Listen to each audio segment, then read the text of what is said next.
الو. علیکم سلام. بله.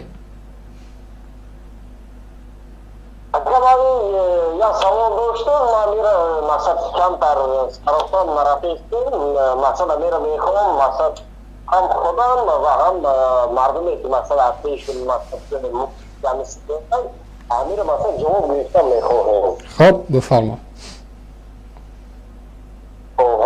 مقصد من چند اپوزیسی که های من مقصد تصفیه میکنم اینار مقصد لایک مونده تصفیه مقصد نظر کرده میره من این چیزا را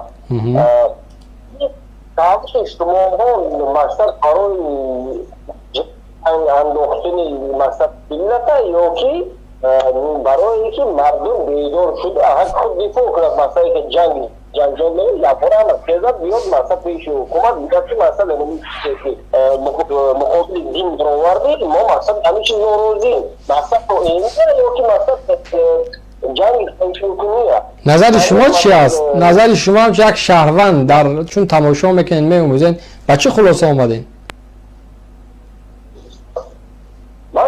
مقصد خلاصی اساسی من خودم من چیز گفتنی هستم که مقصد در تمام دیگه هم که تمام رفتگی هم تمام میرم انشاءالله و مقصد در توشتان مثلا این سفارتان در مقصد من فرمایی که بودم بودم فرمایی هستم مقصد مقصد باید بخور نفرمونده مقصد خواستنی هستی همین از چیز مقصد اینا فرمانده مقصد شما ها مقصد جنگدار ملت مقصد من میگم که برادر من میگم که شما چون میگیم من تماشا کردم هم مردم شما به چی خلاصه آمدین یعنی که نظر خطا بگیم با من براتون فهمونم که نه مقصد مویی است یا که اون است وقتی که من خلاصه شما رو نبگیرم من بگم شاید مرا باور نمیکنید شما دیدین آموختین نظر کردین تماشا کردین به چی خلاصه آمدین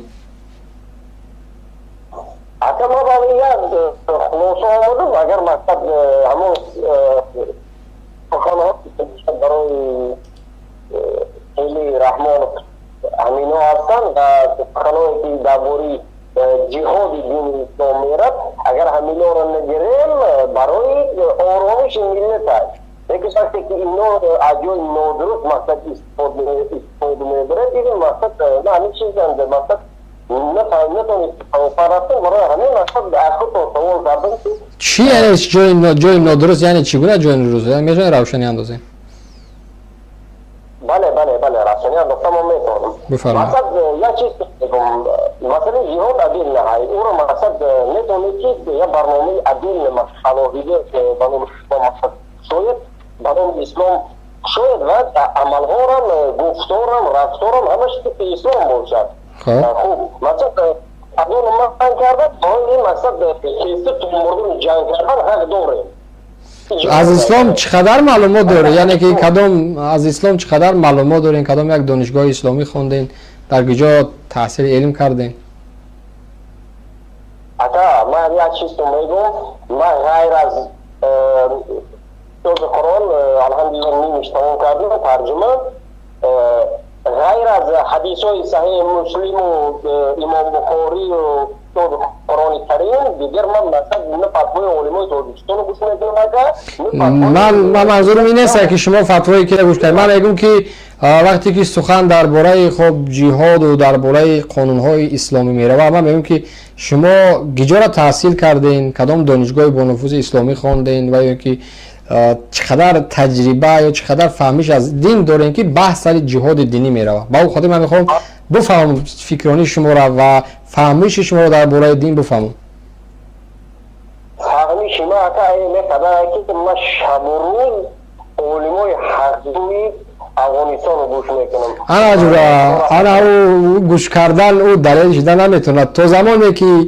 خود دکجان داده یکی دادرش تو زمانی که قلم در دست نگیری که اچکی در چشمات نمونی شمی باباگی را گریان نکنی او کتاب ها را ورق نزنی دلیل پیدا نکنی اسناد نیاوی برای ما پیشنهاد نکنی چگونه خود از جهاد حرف میزنی ما امروز میلیون تا چیزای دنباله های مثال افغانی و ایرانی و تاجیکی را گوش میکنم یعنی این اثبات دلیل شده نمیتونه که من از زبان او بگم ما چیزی که میگم از زبان خودم بگم شاید یک مولای را گوش میکنی که اصلا فرهنگ و فهمشش ضد دین است یا که ضد عقیده اسلامی یا که سلفی یا که وهابی یا که دیگر و دیگر مذهب ها است. نمیشه و این تا زمانی که خود اسناد نداری. میشه که امام بخاری در بخارای شریف می نشست و میگفت که خب حضرت عمر ایرا گفت، حضرت ابوبکر این سخن گفت. نه، برای اثباتش سالها مبارزه بود، سفر کرد، هجرت کرد، آموخت، آمد، حدیث برای ما و شما داد. خدا همین کار کردی که زود حکم برآوردی.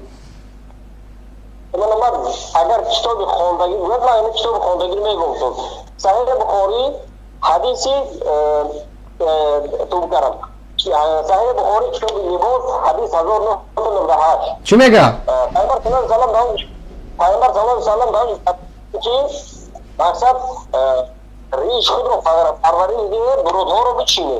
ولی این در توجیستان وقتی قرآن کریم نظر میکنیم اینا برادر ریش شده رسیگر کمی داریم، برودها با چیندگی است. سوال دیگم روش کنید. بله. قرآن کریم میگوید که اطیع الله وقتی که دعوتی تو ریش من کرد، قرآن کریم ما میگوید خدا و پیامبر خدا مقصد پیروی کنید. ما وقتی که ریش کردیم و طور تحقیق ما فرمان خدا رو اجرا کردیم، یعنی هر تحقیق کلامو خب برای جنگ اعلان کردن نیستد. برای اینکه از اون من کردن مسجدها رو بستن، برای اینکه مثلا جنگ اعلان کردن نمیشد. لیکن من یک چیز اعتراضم مخصوص برای شما وقتی خب یکی یک رو میشد، یکی میشه مقصد نمیشد.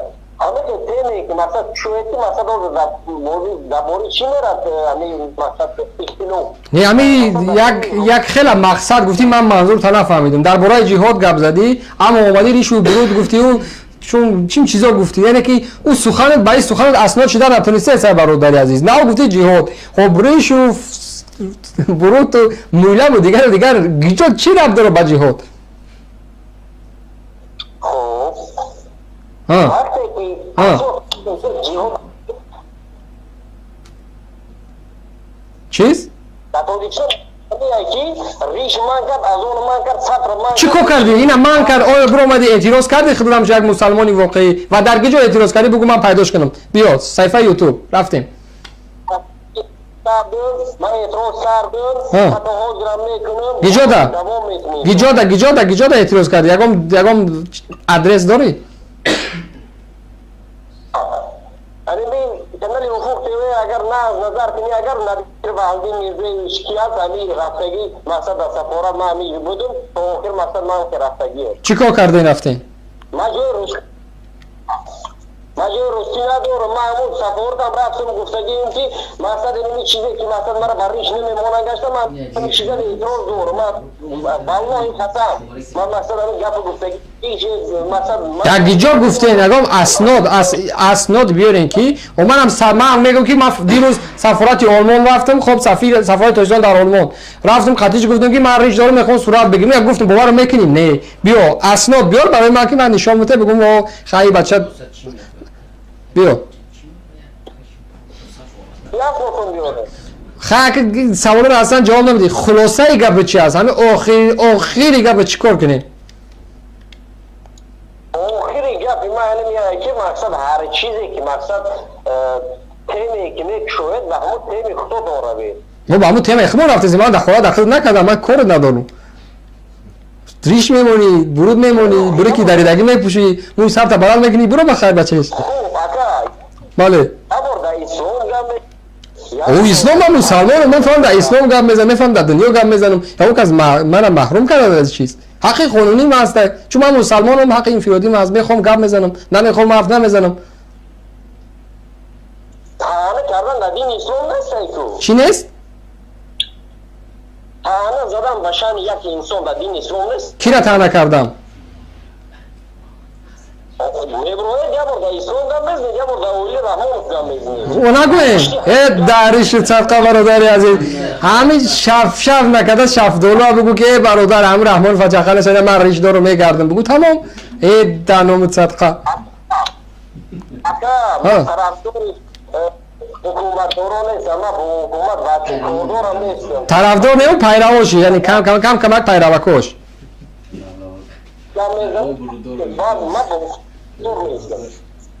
خب